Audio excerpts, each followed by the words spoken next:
Bonjour à toi cher spectateur, La femme la plus riche du monde de Thierry Cliffat. C'est un film qui m'intriguait pas mal. Bon, déjà parce que ça parle de Liliane Bettencourt, même si le personnage central ne s'appelle pas Liliane Bettencourt, mais c'est clairement adapté de son histoire, avec beaucoup de romance, comme on le sait. Le cinéma aime bien en raconter un petit peu plus. Mais voilà, sur le papier, ça se posait comme un projet de cinéma qui parlait d'une affaire qui a quand même pas mal défrayé la chronique, qui a encore des résonances aujourd'hui. Donc le sujet semblait intéressant, le casting avait l'air d'être plutôt cool, j'avoue que le duo Isabelle Huppert, Laurent Lafitte, moi, il me titillait pas mal. Donc rien qu'avec ça, j'avais envie de courir en salle pour voir ce film. Le résumé pour faire simple, Marianne est une femme riche, mais pas comme on pourrait l'imaginer. Elle est la femme la plus riche du monde. Du haut de son empire, on sent que l'ennui la gagne, mais tout cela change quand le photographe Pierre Alain fait éruption dans sa vie. Déjà, c'est un peu mieux que les précédents métrages de Thierry Cliffat. Parce que vraiment, je trouvais qu'il y avait des erreurs de parcours qui parfois étaient très bizarres, notamment des films avec Nekfeu que je comprends toujours pas vraiment. Le long métrage est une espèce de proposition qui joue assez bien la carte du « je suis adapté d'un fait divers », mais je choisis de prendre beaucoup de marge de liberté pour offrir aux spectateurs un moment de cinéma où on aime bien osciller entre satire, drame, tragédie familiale, romanesque, historique, entre grosses guillemets, j'entends, mais je me suis bien laissé embarquer par cette œuvre. Je trouve qu'il y a plein de petites idées, des instants qui sont très inspirés, et paradoxalement, à côté, je trouve qu'il y a une forme qui est un petit peu déstabilisante, qui a tendance à un peu s'éparpiller dans toutes les directions, à vouloir jouer la carte du « je prends plein de personnages et je les mélange tous dans un univers où je vais jouer avec différents types de narration et avec des envies de tonalité qui vont parfois mal se mixer ou en tout cas pas s'équilibrer parfaitement les unes avec les autres ». C'est un film qui a du mal à jouer la carte de « je veux faire rire » et je veux également montrer la tragédie qui se cache derrière tout ça. Il y a des instants où je me suis senti un petit peu perdu devant la proposition de Thierry Cliffat. Pour autant, il y avait d'autres moments où j'étais en train de me dire c'est très audacieux et ça arrive à aborder beaucoup de thématiques, notamment dans le traitement autour de la famille, du jeu des classes, de cette envie de vouloir traiter à la fois de comment les riches vivent dans leur petit monde et en même temps juste de montrer que c'est assez facile de s'immiscer au milieu et de jouer un petit peu avec ces gens-là. C'est un film qui a envie de partager cette envie de vouloir montrer que dans cet univers-là, on peut en rire, on peut trouver ça tragique, et on peut aussi pointer les petites déficiences qui en font un espèce de monde qu'on regarde de loin et où on se sent peut-être pas tous les jours concerné par tout ce qui se passe par ces gens-là. Dépeindre la richesse avec crédibilité mais également avec clarté n'est pas une chose simple pour un auteur qui peut rapidement se perdre dans la peinture d'un univers ne sonnant pas comme réellement intéressant ou prenant, mais comme fascinant, et qui se doit de le rester pour mieux s'en amuser et se jouer de lui.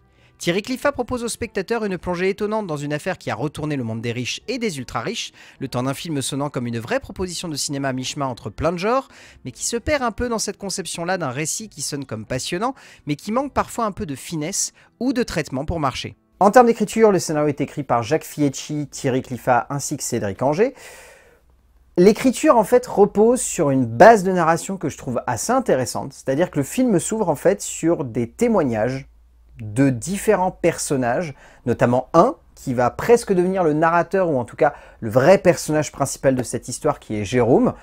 Et cette base de narration, j'ai trouvé très intelligente parce qu'elle permet de nous plonger dans un univers sans forcément qu'on comprenne tous les tenants et les aboutissants, mais qu'on arrive à y rentrer en se posant les bonnes questions. C'est-à-dire qu'on prend Jérôme, qui est un personnage qui ne vient pas de ce monde-là, mais qui se retrouve greffé à ce monde-là, et on nous dit, ce personnage va te servir de véhicule pour pleinement comprendre la situation dans laquelle ces protagonistes vont évoluer. Et ensuite, on nous balance Marianne. Et à partir de là, le film va vraiment suivre Marianne, qui va devenir le personnage principal de cette histoire. Et on se laisse embarquer. Et à partir du moment où il y a Pierre Alain qui arrive, le film devient un espèce de mélange des tonalités. C'est là que les trois auteurs se sont dit, il faut qu'on s'amuse avec les tons et avec les genres. Il faut qu'on se base pas uniquement sur un côté dramatique où ça va être juste une espèce de dynastie à la française, il faut qu'on amène quelque chose de plus élégant, ou en tout cas de plus surprenant. Et là vient la comédie.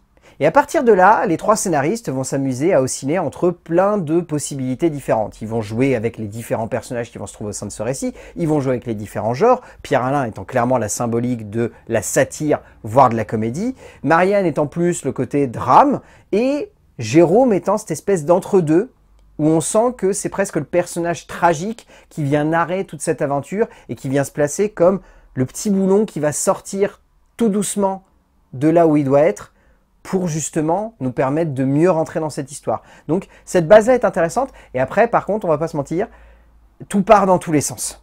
C'est-à-dire que là, ce que je viens de vous évoquer comme étant une machine bien huilée qui devrait normalement parfaitement rentrer dans une espèce de logique dramatique cohérente, bah, c'est éparpillé sur 2 heures de métrage.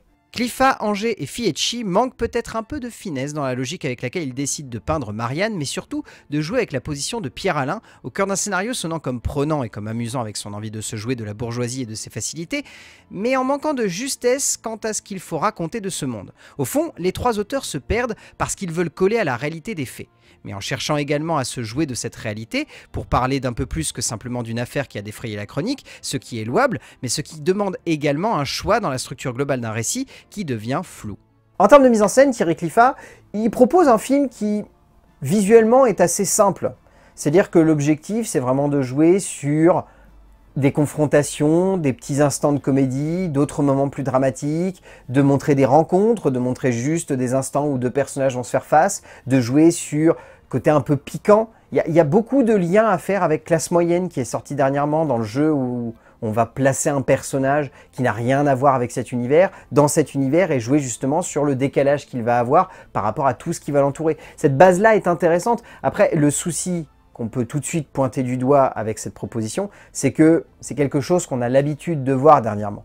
C'est une tonalité et un traitement des personnages qui visuellement a été fait par plein d'auteurs, Ruben Östlund en tête évidemment, mais il y a plein d'autres cinéastes qui se sont essayés à justement cette satire ou cette envie de vouloir greffer un élément dans un monde de riches qui n'a rien à voir et de montrer à quel point ce petit truc, ce petit élément perturbateur, il va complètement briser une mécanique qui normalement est parfaitement dirigée. Et c'est assez divertissant et c'est assez entraînant, mais j'ai encore ce problème que ça dure 2 heures. Et 2 heures c'est long, il faut réussir à amener du rythme et à amener des vrais retournements de situation. Or, amener des problèmes de riches au sein d'un univers où on sent que finalement ça les perturbe pas beaucoup, ça peut laisser un peu de marbre. Et c'est ce qui se passe par moments avec ce film. C'est-à-dire que je pense que Thierry Cliffat a voulu nous proposer quelque chose qui cinématographiquement est intéressant, mais dans une mécanique qui va rapidement montrer ses faiblesses et qui du coup peut nous laisser un peu sur le banc de touche.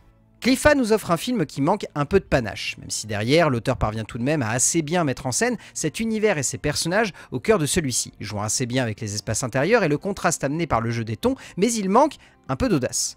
L'audace d'une scénographie qui serait allée aussi loin que certains dialogues, l'audace d'une mise en relief de cette famille avec plus de violence, ou en tout cas de frontalité quant au conflit, et quant à l'impact de ceci sur la relation des différents membres de cette famille. Mais surtout, on sent que, encore une fois, l'affaire qui mène le récit domine un peu la logique avec laquelle Cliffat met en scène tout cela. En termes de casting, celui-ci est vraiment impressionnant parce que je trouve que chaque acteur a parfaitement sa place et surtout, ils arrivent à camper des personnages qui rendent charismatiques et impressionnants avec finalement peu, car comme je l'ai évoqué, c'est un film qui part dans tous les sens et qui pourrait ne laisser que peu de place à ces personnages.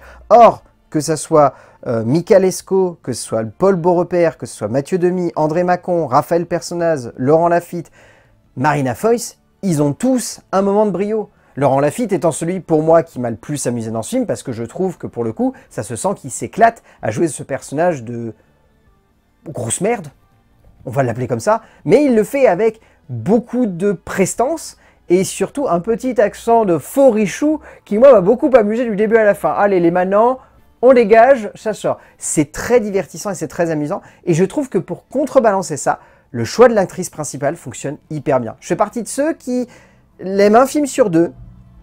Et ben là, je l'ai beaucoup aimé dans ce métrage.